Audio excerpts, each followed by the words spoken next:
ఏవి రెడ్డి ఛానల్కు స్వాగతం. భూ తగాదాల కారణంగానే రామకృష్ణారెడ్డిని హత్య చేసినట్లు రాయచోటి డీఎస్పీ ఎంఆర్ కృష్ణమోహన్ తెలిపారు. అన్నమయ్య జిల్లా గాలివీడు మండలం వడిసెలంకపల్లిలో ఈ నెల 17న జరిగిన హత్య కేసును పోలీసులు ఎట్టకేలకు ఛేదించారు. సీసీ కెమెరాలు, అత్యాధునిక సాంకేతిక పరిజ్ఞానాన్ని వినియోగించి 10 రోజుల్లోనే నిందితులను పట్టుకోగలిగినట్లు ఆయన తెలిపారు. మీడియాతో డీఎస్పీ మాట్లాడుతూ హత్య చేసిన 5 మంది నిందితుల అరెస్టుతో పాటు 5 సెల్ ఫోన్లు, 2 కత్తులు, 4 లక్షల రూపాయల నగదు, బైకు, కారు స్వాధీనం చేసుకున్నట్లు ఆయన తెలిపారు. ఈ నెల 17వ తేదీన గాలివీడు మండలం వడిసెలవంకపల్లి గ్రామంలో గుర్రం రామకృష్ణారెడ్డి అనే వ్యక్తిని 63 సంవత్సరాలు అతని వ్యవసాయ పొలంలోనే కొంతమంది గుర్తులైన వ్యక్తులు దారుణంగా గొంతు కోసి హత్య చేసినారని చెప్పి మాకి అతని భార్య అయిన గుర్రం లక్ష్మీదేవి అనే ఆమె కంప్లైంట్ చేయడం జరిగింది. ఈ ఫిర్యాదుని ఆధారంగా గాలివీడు పోలీస్ స్టేషన్లో మర్డర్ కేసు కింద కేసు రిజిస్టర్ చేయడం జరిగింది. తర్వాత మా యొక్క అన్నమయ్య జిల్లా ఎస్పీ శ్రీ ధీరజ్ కునిగులి ఐపీఎస్ గారి యొక్క ఆదేశాల మేరకు మా లక్కిరెడ్డిపల్లి సిఏ గారు, కృష్ణంరాజు నాయక్ గారు, తర్వాత గాలివీడు ఎస్ఐ గారు నరసింహారెడ్డి గారు, వీళ్ళు ఈ కేసులో దర్యాప్తులో భాగంగా ఈ యొక్క సీసీ కెమెరాలని విశ్లేషించి తర్వాత టెక్నికల్ అనాలిసిస్ యొక్క టీంతో వాళ్ళ సహకారంతో టెక్నికల్గా ఈ యొక్క కేసుని వాళ్ళ ముందు ఫిర్యాదులో ఎవరైతే మహేశ్వర్ రెడ్డి అనే ఒక వ్యక్తిని వాళ్ళు అనుమానంగా చెప్పడం జరిగింది, దాన్ని బేస్ చేసుకొని దర్యాప్తు సాగించడం జరిగింది. తర్వాత దర్యాప్తులో భాగంగా ఈ దినము ఈ యొక్క గుర్రం మహేశ్వర్ రెడ్డి అనే వ్యక్తి, ఇతను కూడా వడిసెలవంకపల్లె, 31 సంవత్సరాల వయసు ఇతను. తర్వాత పుల్లాయప్ప, ఇతనిది పొద్దుటూరు మండలం వైఎస్ఆర్ కడప జిల్లా నంగనూరుపల్లి గ్రామం. ప్రస్తుతం ఇతను హైదరాబాద్ సిటీలో ఫిలిం నగర్లో ఉంటున్నాడు.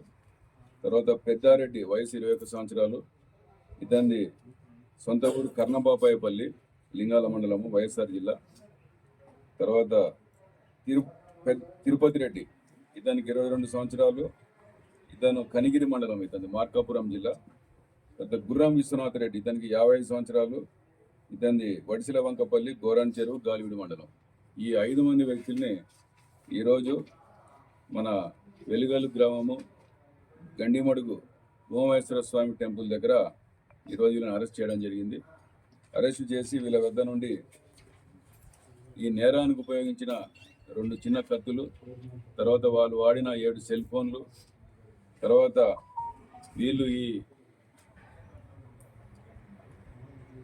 డిసీజ్డ్ని, ఈ గుర్రం రామకృష్ణారెడ్డిని చంపేదానికని వాళ్ళ యొక్క తీసుకున్నారు అమౌంట్. ఆ యొక్క అమౌంట్ 4 లక్షల రూపాయలు వాళ్ళ దగ్గర క్యాష్ వాళ్ళ దగ్గర రికవర్ చేయడం జరిగింది.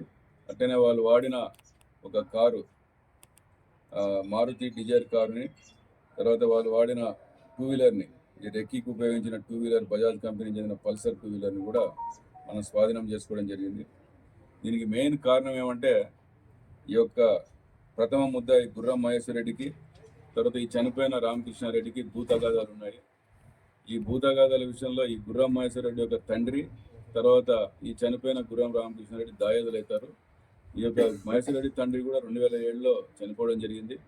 ఆ చనిపోవడానికి కారణం కూడా ఈ యొక్క గుర్రం రామకృష్ణారెడ్డి అనే ఒక ఇది బలంగా ఇతను గుర్రం మహేశ్వర్ రెడ్డి యొక్క మనసులో ఉంది, తన తండ్రికి చావు కారణం ఇతనే అని చెప్పి. తర్వాత ఇతను కువైట్ పోయాడు.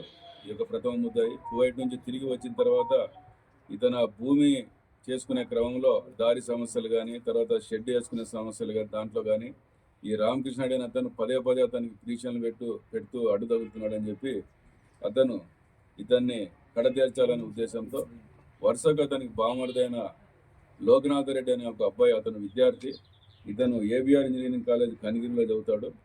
ఒకసారి అతని యొక్క ఇంటికి ఈ యొక్క పెద్దారెడ్డి అనే వ్యక్తి వచ్చాడు. ఆ అబ్బాయి కూడా ఇద్దరు క్లాస్మేట్స్, లోకనాథ్ రెడ్డి అని పెద్దారెడ్డి. వచ్చినప్పుడు ఆ పెద్దారెడ్డితో ఈ మహేశ్వర్ రెడ్డికి కాంటాక్ట్ అయ్యి అతనికి అరే ఈ రకంగా మీరు ఈ హత్య గావిస్తే రామకృష్ణారెడ్డిని మీకు ఇంత అమౌంట్ ఇస్తాం ఏదైనా చూడని చెప్పి మాట్లాడుకోవడము. దాంట్లో ఈ యొక్క పెద్దారెడ్డి తన స్నేహితులైన కుల్లాయప్పని తర్వాత ఈ తిరుపతి రెడ్డి అనే వ్యక్తిని ఎంగేజ్ చేసుకొని వాళ్ళు నవంబర్ నెలలోనే ఒకసారి వచ్చి ఈ రెక్కీ చేసుకొని పోయారు. అంటే రామకృష్ణారెడ్డి ఎన్ని గంటలకు వస్తాడు పొలానికి, తర్వాత అప్పుడు వచ్చినప్పుడు అతను ఏమంటే ఎవరు ఉంటారు ఏం కథ అనేది వచ్చి రెక్కీ చేసుకొని పోయారు. తిరిగి మనకి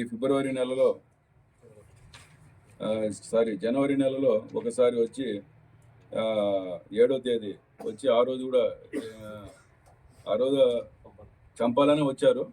కాకపోతే అక్కడ వ్యవసాయ కూలీలు ఉండడం వల్ల వీళ్ళు ఇది సరైన సమయం కాదని చెప్పి వీళ్ళు తిరిగి వెళ్ళిపోవడం జరిగింది. మరలా 16వ తేదీ రావడము, వాళ్ళు వచ్చి 17వ తేదీ తెల్లవారుజామున అంటే బిట్వీన్ 7:30 and 8:30 మధ్యలో ఇతను ఒక్కడే ఆ పొలం దగ్గర ఉంటే ఈ ముగ్గురు అక్కడికి పోవడము, ఈ పుల్లాయప్ప, పెద్దారెడ్డి, తర్వాత తిరుపతి రెడ్డి వీళ్ళు పోవడము, వాళ్ళ దగ్గర ఉన్న పెప్పర్ స్ప్రేని అతని కళ్ళలో కొట్టడము, అతను ఆ యొక్క నొప్పి తాళలేక కింద పడిపోయేసరికి ఈ పెద్దారెడ్డి అనే వ్యక్తి అతన్ని చేతులు పట్టుకుంటే ఈ యొక్క పుల్లాయప్ప ఆ తర్వాత ఈ తిరుపతి రెడ్డి అనే వాళ్ళు ఈ కత్తులతో అతని గొంతు కోసి దారుణంగా చంపడం జరిగింది. తర్వాత వాళ్ళు అక్కడి నుంచి వెళ్ళి ఈ యొక్క కత్తుల్ని దీనినంతా కూడా డిస్పోజ్ చేసి అక్కడ పారిపోవడం జరిగింది. సబ్సిక్వెంట్గా మనం దర్యాప్తులో భాగంగా ఇవన్నీ కూడా ఆధారాలు సేకరించడం జరిగింది. సేకరించిన తర్వాత వాళ్ళు నేరానికి ఉపయోగించిన కత్తుల్ని, వాళ్ళు యొక్క సెల్ ఫోన్ అని, కార్లని ఇవన్నీ కూడా సీజ్ చేయడం జరిగింది. అదేవిధంగా ఈ యొక్క సుపారీ హత్యకి ఈ యొక్క మహేశ్వర్ రెడ్డి అనే వ్యక్తి సుమారుగా 10 లక్షల రూపాయలు వాళ్ళతో మాడుకున్నాడు. ఆ 10 లక్షల రూపాయలకు గాను ఆల్రెడీ 5,50,000 వాళ్ళకి మర్డర్ అయిన తర్వాత ఇవ్వడం జరిగింది. తర్వాత బ్యాలెన్స్ అమౌంట్ని ఈరోజు ఇస్తారని చెప్పగా వాళ్ళు దానికోసం రావడము, మనం అరెస్ట్ చేయడం అనేది జరిగింది. ఆ యొక్క డబ్బులో 4 లక్షల రూపాయల అమౌంట్ కూడా మనం సీజ్ చేయడం జరిగింది. ఈ కేసులో అది తక్కువ సమయంలోనే ఈ యొక్క సీసీటీవీ ఫుటేజ్, తర్వాత ఈ సాంకేతిక పరిజ్ఞానం, టెక్నికల్ అనాలిసిస్ వింగ్ యొక్క తోడ్పాటుతో మన సర్కిల్ ఇన్స్పెక్టర్ కృష్ణరాజు నాయక్, తర్వాత గాలివుడ్ ఎస్ఐ నరసింహారెడ్డి వీళ్ళంతా కూడా వాళ్ళ టీము, గాలివుడ్ స్టేషన్ సిబ్బంది వీళ్ళంతా కూడా ఉత్తమ ప్రతిభ కనబరిచినారు. దీని విషయమై మా ఎస్పీ ధీరాజ్ పునుగులి ఐపీఎస్ గారు కూడా ప్రత్యేకంగా అభినందించడం జరిగింది. వీళ్ళ యొక్క దానికి మనం ప్రోత్సాహకంగా రివార్డు కూడా పెట్టడం జరుగుతుంది. ఉన్నారో ఇప్పుడు ఈ యొక్క పుల్లాయప్ప, పెద్దారెడ్డి వీళ్ళిద్దరు కూడా స్టూడెంట్సే. వీళ్ళు ఏబిఆర్ ఇంజనీరింగ్ కాలేజీలో 3rd year చదువుతూ ఉన్నారు. తర్వాత ఇంకొకతను తిరుపతి రెడ్డి అనే వ్యక్తి, అతను వ్యవసాయం చేసుకుంటాడు, ట్రాక్టర్ డ్రైవరు. వీళ్ళకి ఇంతకుముందు అయితే నేర చరిత్ర లేదు. ఒక పుల్లాయప్ప అనే అతనికి కొద్దిగా డబ్బు అవసరం ఉంది. తర్వాత ఈ పెద్దారెడ్డి కూడా కేవలం డబ్బులు వస్తాయనే ఒక ఉద్దేశంతోనే వాళ్ళు ఈ దారుణానికి పాల్పడడం జరిగింది.